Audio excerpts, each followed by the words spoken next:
Hallelujah, Lord, na ipaintindi mo sa amin, Panginoon, ang iyong salita, Panginoon. Hallelujah.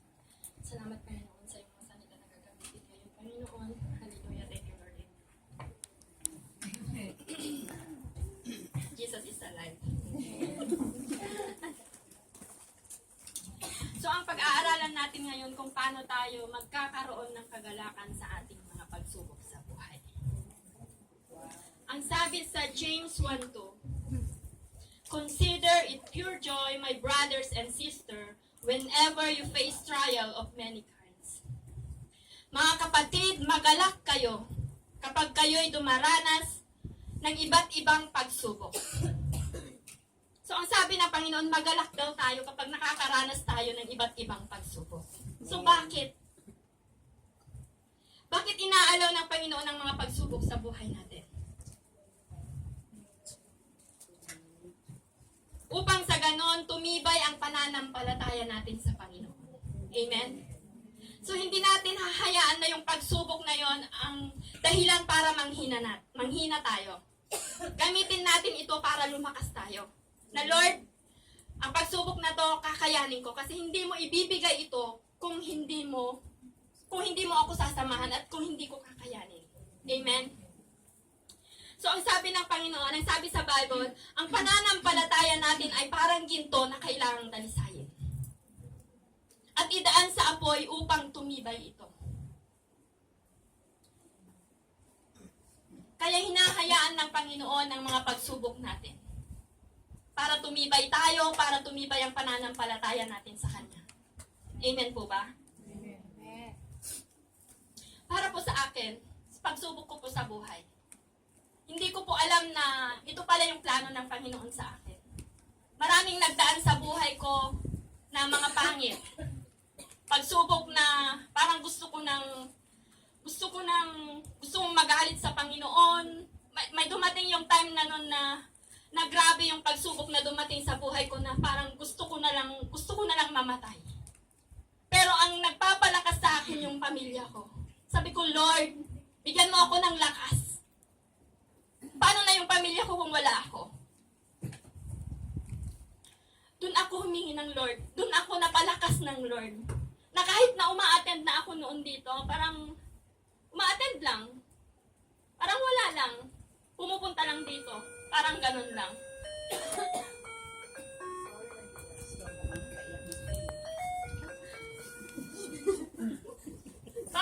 parang ganun lang. Pumupunta lang dito para lang magsimba. Pero talagang wala yung talagang na nag-commit na sa Panginoon talaga. Kaya pag dumarating yung pagsubok, Lord, ang Panginoon na yung kinakapitan ko. Lord, hindi ko kakayanin kung wala ka. Yun yung lagi kong sinasabi sa Panginoon, Lord, baguhin mo ako. May kanta noon na lagi kong kinakanta sa Singapore pa noon na yung Pusong Dalisay. Yun yung lagi kong inaano. Kasi yung nasa isip ko, bibigyan ako ng Panginoon ng lalaki na pusong dalisay na mamahal sa akin. Pero nang nandito na ako sa Hong Kong, sabi ko, Lord, ano yung ibig mong sabihin sa pusong dalisay na laging nasa puso ko, laging nasa isip ko? Hindi pala, kasi ako pala yung humihingi ng Lord ng pusong dalisay. Nabaguhin niya ako, na siya yung manaig sa puso ko. Amen? Kaya yung mga pagsubok na yon, napagtagumpayan ko sa tulong ng Panginoon. Kaya masaya ako na naranasan ko yung mga bagay na yon, na yun pala yung nagpalakas sa akin.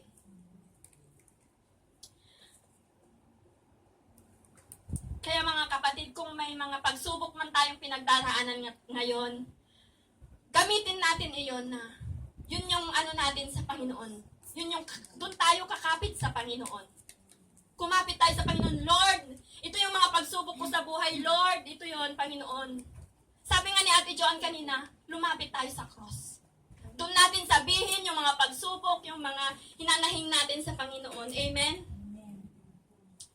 Ang sabi sa John 16:38, I have told you these things so that in me you will have trial. But take heart, I will have overcome the world. Amen. Amen? Sinabi ito sa inyo upang kayo'y magkaroon ng kapayapaan. Sa pagkikipag-isa sa akin, mayroon kayong kapighatian.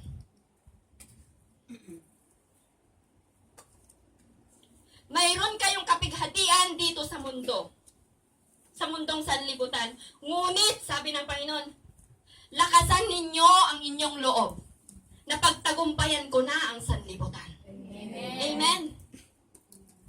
Jesus tell us to expect it, na mayroon tayong kapighatian dito sa mundo. But Jesus promise is victory over the things of this world. Amen. Amen.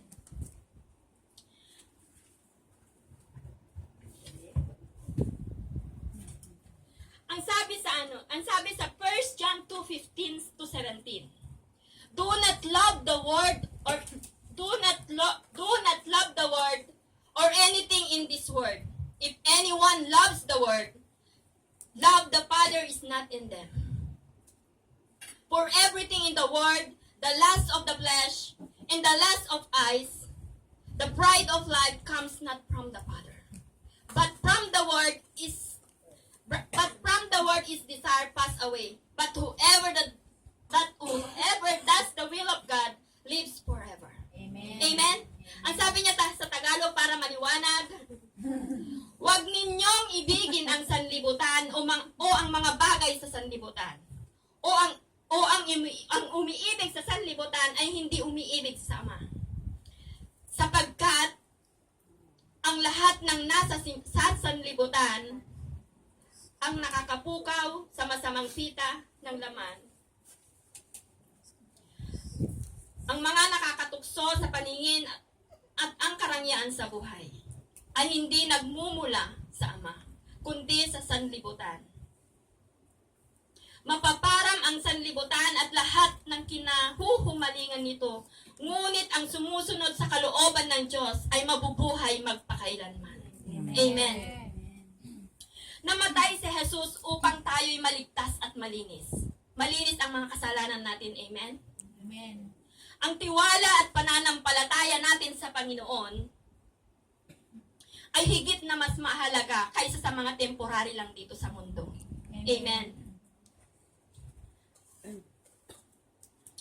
Hallelujah, Lord. Kaya Panginoon,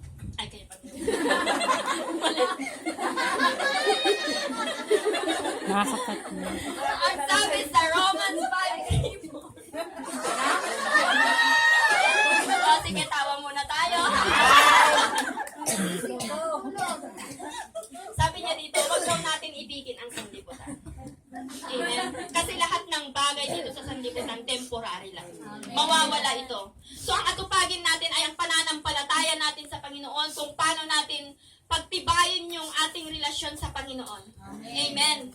So, ang sabi sa Romans 5:3, bukod dito, nagagalak tayo sa ating mga pagbabata, sapagkat alam nating ito'y nagbubunga ng pagtsatsaga. Ang pagtsatsaga ay nagbubunga ng katatagan, at ang katatagan ay nagbubunga ng pag-asa. Amen. Amen po ba? Amen. Na pag dumating ang mga pagsubok sa buhay natin, wala tayong ibang pagkakatiwalaan kundi ang Panginoon lang. Amen. Amen. Dahil hindi natin kayang magdepende sa sarili natin.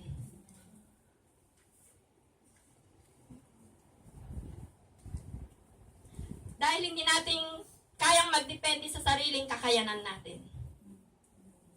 Hindi tayo pwedeng, kaya ko naman to. Dito na lang ako sa labas. Di po ba? Minsan sinisisi natin yung Lord. Hindi na tayo pumupunta dito sa church. Kagaya nga ng sabi ni Ate Joan kanina, na-discourage. Pag na-discourage na, hindi na pupunta, yun na yung dahilan niya. Bakit di natin ituon sa Panginoon ang pananampalataya natin? Bakit sa tao tayo tumitingin? Di po ba?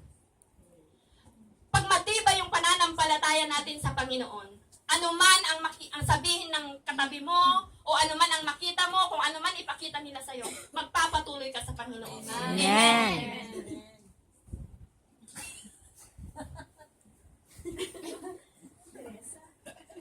Hallelujah, Lord. Kaya anuman ang pagsubok natin, ang mga trouble na yan, ang mga kapighatian na yan, ang mga trials sa buhay natin, hindi maikukumpara sa napakagandang bagay na inihanda ng Panginoon sa atin. Amen. Amen. Alam ba natin kung ano yung mga bagay na inihanda ng Panginoon sa atin? Amen. Ang sabi dito sa 1 Corinthians 2:9, ganito ang sinabi sa kasulatan. Hindi pa nakikita ng mata o naririnig ng tenga, hindi pa rin sumasagi sa isip ng tao ang inihanda ng Diyos sa mga Amen.